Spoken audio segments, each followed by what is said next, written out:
शरीरमाथि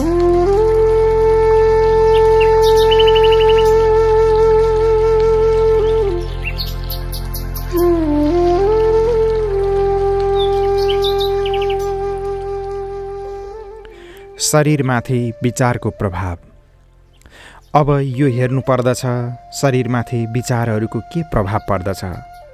विचार मनबाट बाहिर हुने बित्तिकै चित्तमाथि आफ्नो संस्कार रूपी चित्र छोडी जान्छ। यस्तै अनेक चित्र गुप्त मनमा रहन्छन् जो समय समयमा आफ्नो फल दिन्छन्। राम्रा विचारले धन, यौवन, जीवन, आरोग्यको वृद्धि गर्दछन् र नराम्रा विचारले धन, जीवन, यौवन, आरोग्यको नाश गर्दछन्। नराम्रा विचारहरूबाट रक्तको एक प्रकारको विष उत्पन्न हुन्छ।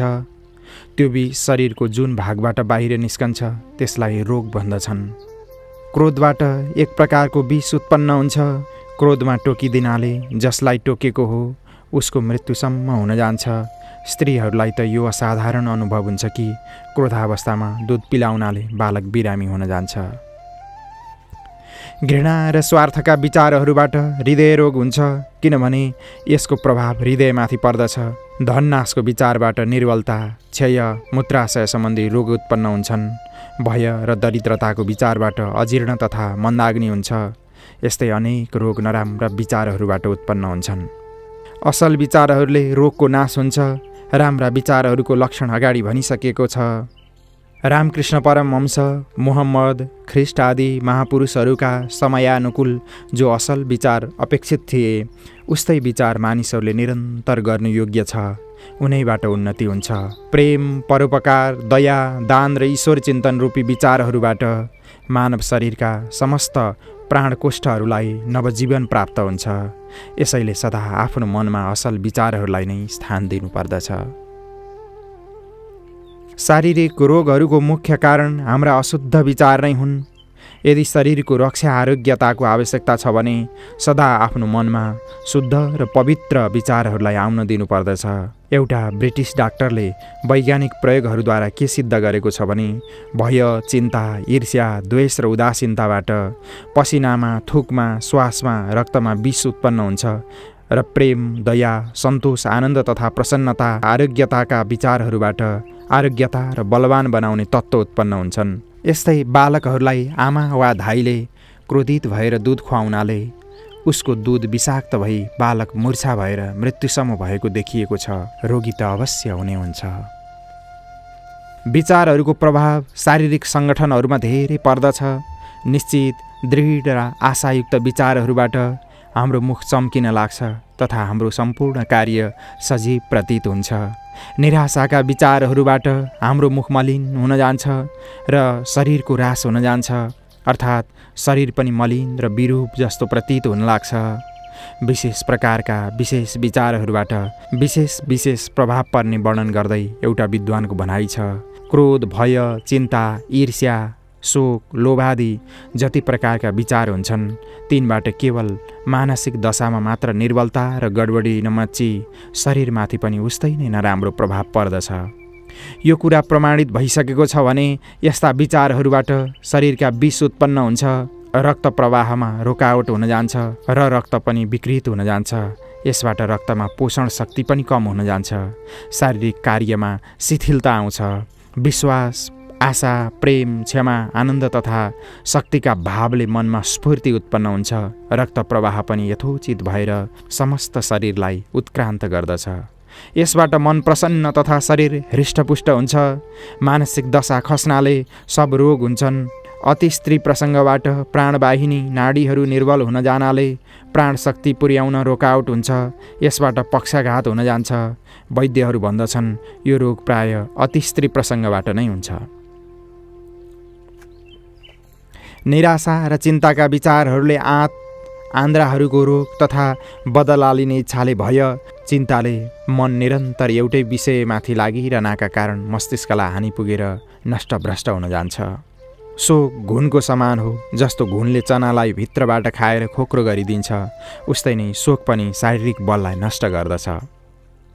यसै प्रकार नराम्रा विचारहरूले अनेक रोग उत्पन्न हुन्छन्। आरोग्यता इच्छुकहरूले निरन्तर यस्ता विचारहरूबाट बच्ने दृढ प्रयत्न गर्नुपर्दछ।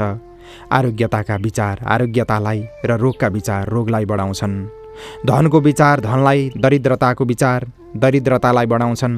बल साहस उत्साहका विचार बल साहस उत्साहलाई बढाउँछन् तथा निर्बलता दीनता चिन्ताका विचार निर्बलता दीनता र चिन्तालाई बढाउँछन्। यसैले म रोगी हुँ, दीन हुँ, दुखी हुँ या बलहीन हुँ, मेरो कुनै सहायक छैन, म मरौँला, बुढो हौँला जस्ता मनलाई गिराउने विचारहरूलाई मनमा कहिले आउन दिनु हुँदैन। किनभने जसको मन गिर्छ ती जीवनको कुनै शाखामा सिद्धि या सफलता प्राप्त गर्न सक्दैनन्। यसैले यस्तो खसेको अवस्था र नराम्रा विचारहरूलाई कदापि मनमा आउन दिनु हुँदैन। आशावान र प्रसन्न मन शारीरिक स्वास्थ्य सुधार तथा बुद्धिमा जति सहायता गर्दछ उति सहायता अन्य उपाय वा औषधि आदि गर्न सक्दैनन्। मनको प्रसन्नताले छुँदा भोक राम्रो लाग्छ, मलमूत्र साफ हुन्छ, शरीर बलवान र सुन्दर हुन्छ तथा अप्रसन्नताले निर्बलता आदि सब रोग हुन्छन्। यसैले यदि जीवन सुखी सुरक्षित र आनन्दमय बनाउनु छ भने शरीरको साथै मनलाई पनि सुधार्नु अति आवश्यक छ।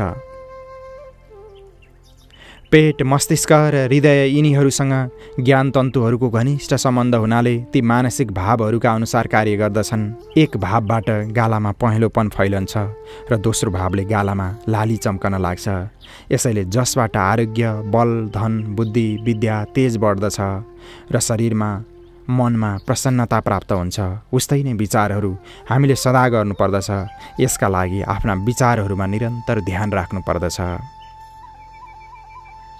केवल मस्तिष्क नै विचारहरूको मुख्य स्थान होइन, सब अवयव विचारहरूले परिपूर्ण छन्। हाम्रा सब जीवकोष्ठ जब मिलेर काम गर्दछन् तब हामीलाई सुख शान्ति प्रतीत हुन्छ। जब कुनै अङ्गमा रोगको चिन्ह प्रतीत हुन्छ तब सब शरीर मलिन हुन जान्छ। यसैले शरीरलाई हृष्टपुष्ट बलवान बनाउनका लागि उस्तै नै विचार आफ्नो मनमा गर्नुपर्दछ। यदि कुनै अङ्गमा रोग छ भने त्यसलाई रोगरहित गर्ने कल्पना गर। यसो गर्नाले त्यस अङ्गलाई निरोग बनाउनमा ठुलो सहायता मिल्दछ। त्यस रोगी अङ्गसँग यस्तै कुरा गर जस्तो दोस्रोसँग गर्छौ। जब तिमी रोगी अङ्गलाई रोगयुक्त कल्पना गर्दछौ तब सब अङ्ग उसै कल्पना अनुसार आफ्नो कार्य गर्न लाग्लान् र त्यस कल्पना अनुसार आरोग्य हुनुको बदला रोगको अझ वृद्धि होला। विचारहरूमा रोगलाई हटाउने बडो भारी शक्ति छ। एकचोटि परीक्षा गरी हेर, तिम्रो आश्चर्यको ठेगान रहने छैन। जहाँ तिमीले कुनै अङ्गलाई आरोग्य रूपमा कल्पना गर्यौ त्यो अङ्ग त्यति छिटो निरोगी हुन लाग्नेछ जति अरू कुनै औषधिबाट हुन सक्दैन। तिम्रा राम्रा नराम्रा विचारहरूको प्रभाव जस्तो मनमा हुन्छ त्यसै अनुसार सब अङ्गहरूको क्रिया चालु रहन्छ। आरोग्यवर्धक विचारहरूले जीवकोष्ठ आरोग्य निर्माण गर्दछन् र रोगयुक्त भावहरूले रोगलाई बढाउँछन्। संसारका समस्त वस्तुहरूको निर्माण गर्ने मनमा शक्तिहरूको सम्बन्धमा मानिसहरू जे भुल गरिरहेछन् त्यो खेदको कुरा हो। पाश्चात्य देशहरूमा मनको विषयमा र मानिसको चालचलन सुधार्ने विषयमा र आरोग्य प्रभावहरूलाई रोक्नमा मनोविज्ञानले आशातीत सफलता प्राप्त गरेको छ। खेद छ कि यति साँचो र अलौकिक अद्भुत फल दिने कुरा अर्थात् विचारहरूलाई हामी किञ्चित पनि काममा ल्याउँदैनौँ, किन्तु आफ्नो जीवन सम्बन्धी कार्यहरूलाई प्रारब्धको भरमा छोडिदिन्छौँ। विचारहरूको शक्तिको हामी नित्य अनुभव गर्दछौँ। तिमी जे जति सुख दुःख भोगिरहेछौ ती सबको जड विचार नै हुन्। त्यसैले हामीले दुःखदायी विचारहरूलाई त्यागेर जसबाट जीवन सुदृढ र सुखमय बनोस् तिनै विचारहरूलाई सदा सर्वदा मनन गर्दै रहनुपर्दछ। धेरै जस्ता वृद्धहरूलाई हामी बलवान र दीर्घजीवी देख्दछौँ। त्यो शक्ति तिनमा कहाँबाट आयो? केवल राम्रा विचारहरूबाट धेरै जस्ता मानिसहरू अरूसँग डाहा गर्दछन्। तिनको स्वास्थ्य दिनदिनै गिर्दै जान्छ। फेरि जब तिनका रोगको मुख्य कारण तिनलाई बताइन्छ तब ती त्यसलाई बुझेर आफ्ना नराम्रा विचारहरूलाई जति जति मनबाट निकाल्दै जान्छन् उति उति तिनको स्वास्थ्य बिना औषधि नै शीघ्र सुध्रन्छ। किनभने जुन नराम्रा विचारहरू मनमा आउनाले ती अति दुखी रहन्थे ती निस्कनाले मन प्रसन्न रहन गई शीघ्र स्वास्थ्य लाभ हुन्छ। मनको प्रसन्नता अन्य लाख औषधिको बदला एक औषधि हो। जस्तो मान्छौ उस्तै हुन्छौ। कहिलेकाहीँ नराम्रो विचारले भयङ्कर रोग उत्पन्न हुन्छ। मनमा क्रोध घृणाको वेग जति बल हुन्छ उति नै शरीरको रक्त विषाक्त हुन जान्छ र अन्त्यमा कुनै भयङ्कर रोगले मृत्यु पनि हुन जान्छ। यसैले मानिस मात्रले नराम्रा विचारहरूबाट बचेर रहनुपर्दछ र त्यस विषयमा प्रयत्न गर्नुपर्दछ। धेरै जस्ता मानिसहरू ससाना कुरामा पनि आफूभन्दा बाहिर हुन जान्छन्। तिनमा मनुष्यत्व लेस मात्र पनि हुँदैन। शान्तिको समयमा त सबै आफ्नो कामलाई ठिक रीतिले गर्दछन्, तर मनुष्यत्व त्यसैको नाम हो जो दुःखमा वा अशान्तिमा पनि मनमा घबराहट आउन नदियोस् र आफ्नो मनलाई आफ्नो अधीनमा राखोस्। तिनै महात्मा र महापुरुष कहलाउँछन् जो दुःखमा धैर्यलाई छोड्दैनन्। सारा जगत उनको विरुद्ध, तथापि ती कसैलाई राम्रो नराम्रो भन्दैनन् र आफ्नो सन्मार्गको त्याग गर्दैनन्। जस्तो तिमी आफूलाई मान्नेछौ उस्तै नै बन्नेछौ। यदि आफूलाई निरोगी, सुन्दर, प्रसन्न, युवा, बलवान मान्दछौ भने उस्तै नै बन्न जानेछौ। वास्तवमा यो कुरा सत्य हो। ठुला मानिसहरूले यस नियमको परीक्षा गरेका छन्। मानसशास्त्रको नियम छ कि जुन कुरो बारम्बार मनमा उत्पन्न हुन्छ उही विश्वास रूपमा बदलिन्छ र आफ्नो मन तथा शरीरको सम्बन्धमा जसको जस्तो विश्वास हुन्छ उस्तै नै लक्षण प्रकट हुन्छन्। यादृशी भावना यस्य सिद्धिर्भवति तादृशी, अर्थात् जसको जस्तो भावना हुन्छ उसलाई उस्तै नै सिद्धि हुन्छ। सत्यता नै प्रसन्नताको जननी हो। सत्यबाट कहिले भय हुँदैन। सत्यतामा मर्नाले पुत्र जन्मको समान सुख हुन्छ।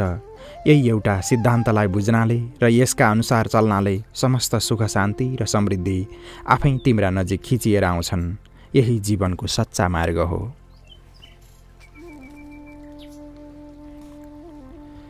हामी रात दिन केही न केही विचार गरिरहन्छौँ, तर विचारहरूमा कुनै शक्ति लुकेको छ जसलाई हामी जान्दैनौँ। हामी सम्झिन्छौँ कि राम्रा नराम्रा विचार स्वाभाविक रूपले मनमा उठ्ने गर्दछन्। शरीर हाम्रो बसमा रहुन्जेल कोरा विचारहरूबाट मात्रै हाम्रो लाभ वा हानि हुन सक्दैन। तर यो समझ भ्रमपूर्ण अर्थात् अयुक्त छ। एकपटक अनुभव गरिहेर। विचार गर्ने मानिस मनले विचार गर्दछ। विचार जस्ता हुन्छन् उस्तै नै साहस प्रकृतिबाट उसलाई मिल्दछ, किनभने मानिस जुन मनबाट विचार गर्दछ त्यो प्रकृतिले सर्वत्र भरिएको छ, सर्वव्यापक छ। विचारको अनुसार कार्यलाई उत्पन्न गर्नु नै उसको काम हो। यसैले यदि मनमा राम्रा विचार गरिदिन्छन् भने त्यसको परिणाम फल, सुख र लाभ तथा आरोग्य र शान्ति आदि हुन्छन्, र नराम्रा विचारहरूको परिणाम दुःख, हानि, रोग र अशान्ति आदि हुन्छन्। जस्तो बिउ हुन्छ उस्तै नै वृक्ष हुन्छ। विचार बिउरूप हुन्छन्, त्यसैले जस्ता विचार हुन्छन् उस्तै नै फल मनले उत्पन्न गर्दछ। चिन्ता, भय, क्रोध, घृणा, डाह आदिका विचारले रक्तमा एक प्रकारको विष उत्पन्न गर्दछन्। यसबाट मन्दाग्नि, कोष्ठबद्धता, निर्बलता, निरुत्साह आदि अनेक प्रकारका विचार उत्पन्न हुन जान्छन् र कहिलेकाहीँ यसबाट मृत्यु पनि हुन जान्छ। अति काम गर्नाले अथवा अचानक हानि हुनाले अथवा कुनै शोकजनक घटनाले हृदय र मस्तिष्कमा रोग उत्पन्न हुन्छन्। विचारको प्रभाव हाम्रो शारीरिक सङ्गठनमाथि धेरै पर्दछ। निश्चित, दृढ तथा आशायुक्त विचारहरूबाट हाम्रो मुख चम्किन लाग्छ र हाम्रा सम्पूर्ण कार्य सजीव प्रतीत हुन्छन्।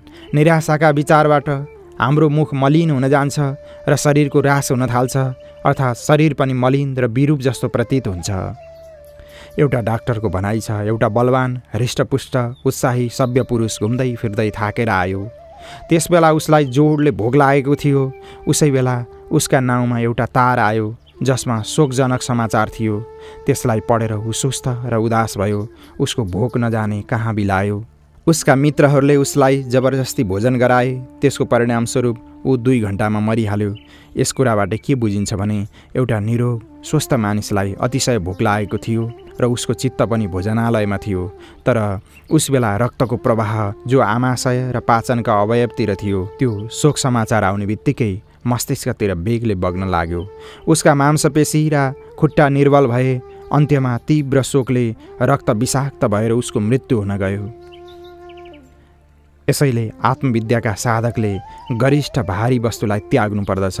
यदि चिप्लो चाप्लो त्याग हुन नसके पनि अति लवणको भने अवश्य त्याग गर्नुपर्दछ, किनभने अति स्निग्ध तथा गरिष्ठ पदार्थ हृदय र मस्तिष्कका लागि हानिकारक हुन्छ। नसाको र आन्द्राहरूको रोग स्निग्ध तथा गरिष्ठ भोजीहरूलाई नै हुन्छ। शरीरमा मनको बडो प्रभाव पर्दछ। शरीर यस्तो कोमल आकर्षक यन्त्र हो कि जुन विकारका विचार मनमा आउँछन् तिनका अनुरूप प्रवृत्ति तत्काल गर्न लाग्दछ। विचार असल हुन् या खराब तिनको अनुसार नै शरीरमा प्रभाव पर्दछ। यसैले आफ्ना विचारहरूलाई ठिक गर, नराम्रा विचारहरूबाट क्षणभरमा शरीर रूपी कल बिग्रन्छ र मानिसको इहलोक र परलोक दुवैको घातक हुन जान्छ। न तीर्थानि न दानानि न व्रतानि न चाश्रम दुष्टाशयो दुष्टरतिः प्रनष्टो व्याधितो यथा। अर्थात् नराम्रो इच्छा र नराम्रो विचार गर्नाले तीर्थयात्रा, दान, व्रत, जप, सन्यासले बचाउन सक्दैन। त्यसैले सदा उत्तम विचार गर्नुपर्दछ। जब हामी पवित्र, आरोग्यदायक र सात्विक विचारहरूलाई सोच्न लाग्दछौँ तब हामीलाई आफ्नो मन तथा शरीरमा त्यसको प्रभाव थाहा हुन्छ। क्लेश वा पीडाहरू कम भइहाल्छन्। मांसपिण्ड, नसाहरू नयाँ विचारको अनुरूप बन्दछन्। हाम्रो विचार नै एउटा यस्तो वस्तु हो जो आफूलाई मांस वा रक्तमा परिणत गर्दछ। शरीर विधान क्रममा प्रत्येक नसाहरूमा विचारको प्रत्यक्षीकरण छ। यस प्रकार शरीर मनको पुरा प्रतिरूप हो र मनमा पर्ने प्रत्येक कुनै न कुनै रूपमा शरीरमा नपरिरहन सक्दैन। शरीर मांस र रक्तमा परिणत मन नै हो। यसबाट थाहा हुन्छ कि हामीले विचारहरूलाई बसमा गर्ने रीति परिणत मन नै हो। यसबाट थाहा हुन्छ कि हामीले विचारहरूलाई बसमा गर्ने रीति जान्नुपर्दछ। यसबाट थाहा हुन्छ कि हामीले विचारहरूलाई बसमा गर्ने रीति जान्नुपर्दछ। विचार हाम्रा मानसिक पुत्र हुन्। यसैले पुत्रको भाँति हाम्रो प्रेममय शासन र बुद्धियुक्त मार्ग प्रदर्शनको तिनलाई आवश्यकता छ। विचारहरूको स्वागतका लागि हाम्रो मन सदैव खुला रहन्छ, तर विचार स्थायी हुनु वा नहुनु हामीमा निर्भर छ। नराम्रा विचारहरूबाट रोगको उत्पत्ति हुन्छ, राम्रा विचारहरूबाट आरोग्य वृद्धि हुन्छ भन्ने हामीलाई अनुभव भएमा हामीलाई अनुचित, नराम्रो, अभ्यासयुक्त, अपवित्र वा दूषित विचारहरूलाई निकाल्नमा कहिले ढिलो हुने छैन। ती हाम्रा मनमा उति नै बेरसम्म रहन सक्छन् जति बेर तिनलाई हटाउन लाग्छ र हामी केवल शुद्ध विचारहरूबाट नै अशुद्ध विचारहरूलाई हटाउन सक्दछौँ। ठुला ठुला रोगीहरूलाई पनि मनले शीघ्र निको गरिदिन्छ। अर्थात् जीवित मानिसको मन धेरै सामर्थ्यवान छ। यसकारण मनसँग भन, हाम्रो फलानु रोग चाँडै निको गर। विश्वासपूर्वक भन्यो भने अवश्य उस्तै हुनेछ। यद्यपि यसको प्रभाव अवश्य हुनेछ, तैपनि किञ्चित ढिलो भए हडबडाउनु हुँदैन। नित्य उठ्दा बस्दा सुत्दा यही भावना राख, हाम्रो रोग निको होस्। यो भावना वा इच्छाले नै रोगलाई हटाइदिनेछ। योग चिकित्साको अनुसार शरीर एक यन्त्र हो जसलाई मनले जस्तो बनाउन चाहन्छ उस्तै बन्छ। यदि शरीरमा कुनै रोग छ भने त्यसको निवृत्तिका लागि शुद्ध र उत्तम विचारहरूका साधनको साथसाथै शरीरको जुन अङ्गमा पीडा वा व्याधि छ त्यस स्थानमा आफ्नो हात राख। मुखबाट श्वास निकालेर सन्चो भएको विचार गर। अर्थात् आफ्नो मनलाई व्याधि स्थानमा स्थिर गरेर यो विचार गर कि मेरो रोग निस्सन्देह यस मलिन श्वासद्वारा बाहिर निस्किरहेछ। यस प्रकार एकपटक गरेर हेर कि मनमा आज्ञाको कस्तो प्रभाव पर्दछ। यदि तिमी आफ्नो शरीरमा आरोग्यता, नवजीवन र नयाँ शक्ति चाहन्छौ भने आफ्नो मनमा सदा हर्ष, आनन्द, शान्ति, सन्तोष, प्रेम, दया तथा आत्मविश्वास आदि गुणहरूलाई धारण गर। थोरै समयमा तिम्रो शरीरमा शक्ति, यौवन, सौन्दर्य, उत्साह, बल र स्फूर्ति सञ्चार हुन थाल्नेछ र तिमीलाई यो निश्चय हुन जानेछ, मन एव मनुष्याणां कारणं बन्ध मोक्षयो। अर्थात् मन नै मानिसको बन्धन र मोक्षको कारण हो।